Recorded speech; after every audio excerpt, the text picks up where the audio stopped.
ভর্তি দেওয়ার সুবর্ণ সুযোগ। Mission MBBS, best abroad MBBS consultancy in West Bengal. গত 10 বছর ধরে মিশন এমবিবিএস মেডিকেল ছাত্রছাত্রীদের স্বপ্ন পূরণে নিয়োজিত। ভর্তির জন্য কল করুন 9732122744 নম্বরে। শহীদ সম্মান যাত্রা সরকার নির্বাচনের পর থেকে পশ্চিমবঙ্গের প্রশাসনকে যেভাবে চালিয়েছে সেই একই পথে হেঁটে কেন্দ্রীয় মন্ত্রীকে গ্রেফতার করল। আমাদের এই প্রোগ্রাম প্রশাসন জানত,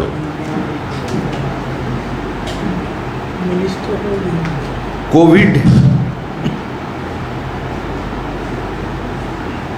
অতিমারীকালে সামাজিক দূরত্ব বজায় রেখে কোভিড বিধি মেনে প্রশাসনের কাছ থেকে সম্পূর্ণ সহযোগিতা চেয়ে এবং সহযোগিতা করার প্রতিশ্রুতি দিয়ে কেন্দ্রীয় মন্ত্রীর তরফ থেকে বিজেপির পক্ষ থেকে জানানোর পরেও আজকে আমাদের কেন্দ্রীয় মন্ত্রী শান্তনু ঠাকুর সহ ৭৮ জনকে গ্রেপ্তার করা হলো। এটা অত্যন্ত দুর্ভাগ্যজনক। একজন শহীদ পরিবার শোভারানী মণ্ডল নোয়াপাড়ায়, তার বাড়িতে যাবার কথা ছিল আমাদের কেন্দ্রীয় মন্ত্রীর, কিন্তু সেখানকার বিজেপি মণ্ডল প্রেসিডেন্টকে আক্রান্ত হলেন তৃণমূল কংগ্রেসের দ্বারা। আজকে সেখান পর্যন্ত তারা পৌঁছালেন না। সকালে একটা সাইকেল র্যালিকে কেন্দ্র করে 4 জনকে গ্রেপ্তার করা হয়েছে। আমাদের প্রকাশ দাস, তাপস ঘোষ, কুশল পাণ্ডে যুব মোর্চার নেতৃবৃন্দ তাদের গ্রেপ্তার করে তারা এখনো লালবাজারে আছেন। শিলিগুড়ির এমএলএ শঙ্কর ঘোষ, তাকে গ্রেপ্তার করা হয়েছে। শিলিগুড়ি এবং বিভিন্ন পার্শ্ববর্তী অঞ্চলে যেখান দিয়ে এই প্রপোজ যাত্রা যাবার কথা ছিল শহীদ সম্মান যাত্রা, সেখানে 240 জন বিজেপি কার্যকর্তা ও নেতাকে গ্রেপ্তার করা হয়েছে। শান্তনু ঠাকুরের সঙ্গে আমাদের এমএলএ সুব্রত ঠাকুর, অসীম সরকার এবং রাজ্য বিজেপির সহসভাপতি জয়প্রকাশ মজুমদার, অমিতাভ রায়, উত্তর শহরতলি কলকাতার জেলা সভাপতি কিশোর করকেও গ্রেপ্তার করা হয়েছে।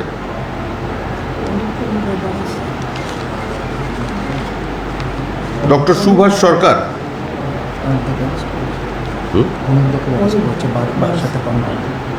বারাসাতের কনভেনরকেও অ্যারেস্ট করা হয়েছে। ডক্টর সুভাষ সরকারের নেতৃত্বে যে যাত্রা বেরিয়েছিল পার্টি অফিস থেকে সকালবেলায়, আপনারা প্রত্যেকেই জানেন যে মাননীয় কেন্দ্রীয় মন্ত্রী ছাড়া অন্য কাউকে সামাজিক দূরত্ব বজায় রেখে এবং কোভিড বিধি মানার পরেও যে সংখ্যক গাড়ি যাওয়ার কথা ছিল তাকে আটকে দেওয়া হয়েছে আমাদের এই দলীয় কার্যালয়ের চত্বরে। উত্তরপাড়ায় 21 জন বিজেপি কার্যকর্তাকে গ্রেপ্তার করা হয়েছে। 12:30টার সময় গৌরীপুরে শান্তনু ঠাকুর সহ অন্যান্য এমএলএদের গ্রেপ্তার করা হয়েছে। রাগিনী বারিক বলে 12 বছরের একটি মেয়ে আদিবাসী পরিষদ এর পক্ষ থেকে মন্ত্রী জন বার্লাকে সম্বর্ধনা জানাবেন স্থলে পৌঁছেছিলেন, কিন্তু দুর্ভাগ্যবশত পুলিশ একটি মাইনর মহিলা, আদিবাসী মহিলা, প্রেস কনফারেন্সে লাইভ চলে, আমি শুনতে পাচ্ছি, আমার অসুবিধা হচ্ছে। না না না, এটা হয় না। আর বিডিএস এর দিকে জিজ্ঞেস করুন, আপনি পারমিশন নিন। ভাস্কর প্লিজ, ভাস্কর উনি তো বারবার বলেই যায়, ভাস্কর এইগুলো বলবেন না, এগুলো ঠিক নয়।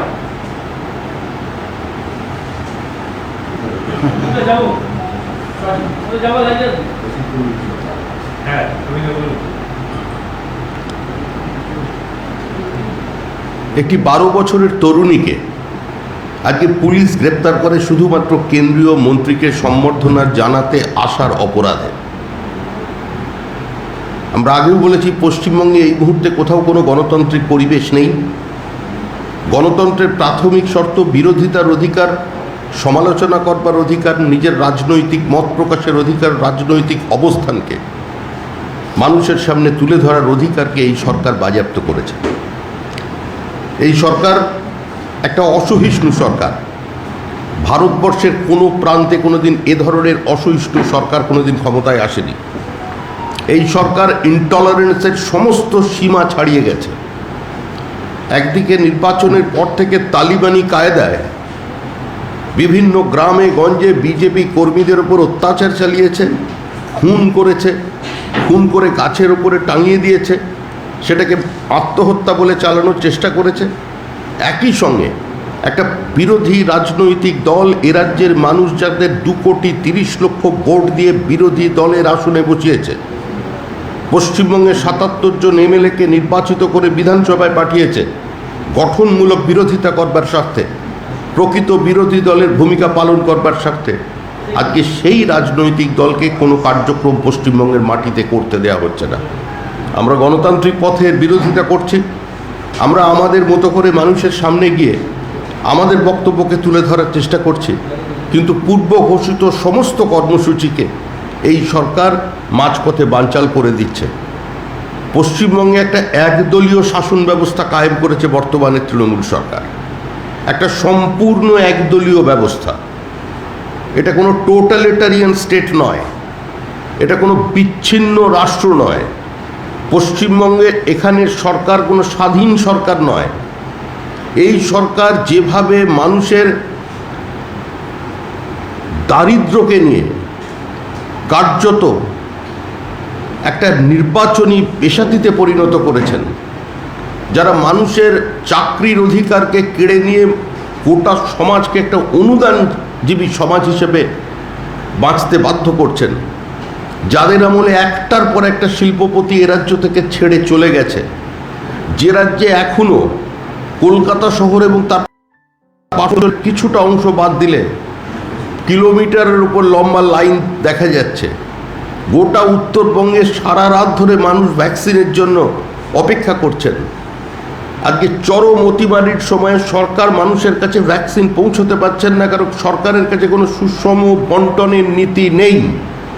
এই সরকার শ্বেতপত্র প্রকাশ করে মানুষের সামনে জানাতে পারছেন না যে কবে, কোথায়, কিভাবে ভ্যাকসিন দেওয়া হয়েছে। এই সরকার মানুষের সামনে কত ভ্যাকসিন পেয়েছেন আর কত ভ্যাকসিন এখন পর্যন্ত অ্যাডমিনিস্ট্রেট করতে পেরেছেন সেটা মানুষের সামনে তুলে ধরতে পারেননি। কিন্তু যেভাবে মৃত শহীদদের বাড়িতে পৌঁছনোর অধিকারটুকু পর্যন্ত এই সরকার কেড়ে নিয়েছে, আমার মনে হয় ভারতবর্ষের সাম্প্রতিক রাজনৈতিক ইতিহাসে এ ধরনের নজিরবিহীন দৃষ্টান্ত কোথাও নেই। একটা রাজনৈতিক দল তারা মিটিং করতে পারবে না, মিছিল করতে পারবে না, পদযাত্রা করতে পারবে না, ধর্ণা দিতে পারবে না। এ কোন ব্যবস্থা চলেছে?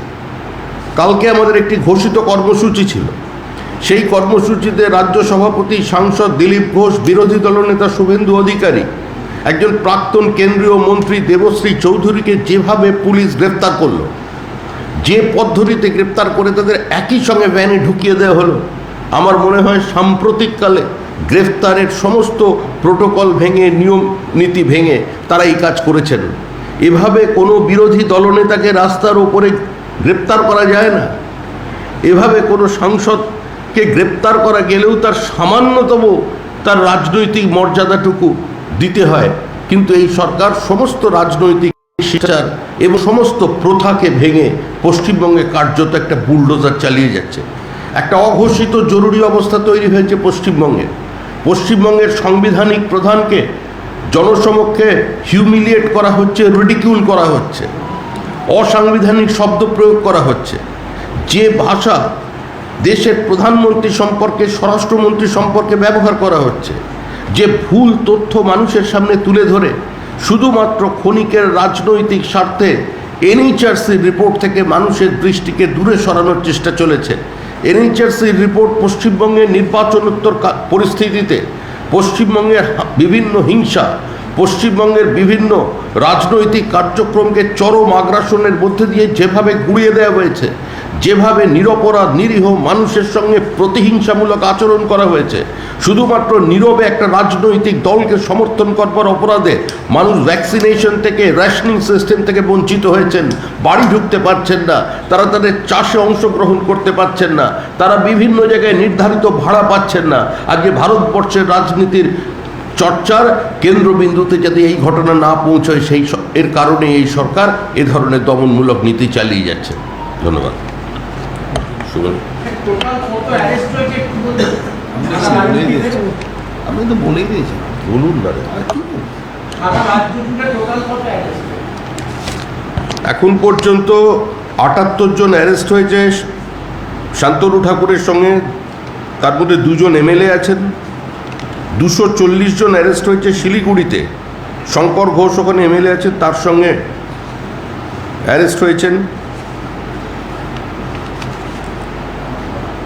উত্তরপাড়ায় আমাদের 21 জন অ্যারেস্ট হয়েছেন। এখানে 4 জনকে যুব মোর্চা নেতাকে গ্রেফতার করা হয়েছে। শিলিগুড়িতে এখন অ্যারেস্ট হয়নি? শিলিগুড়িতে শঙ্কর ঘোষ আমাদের যে এমএলএ, তিনি অ্যারেস্ট হয়েছেন এবং আরও 240 জনকে অ্যারেস্ট করা হয়েছে। জন বার্লা এখনো পর্যন্ত গ্রেপ্তার হননি।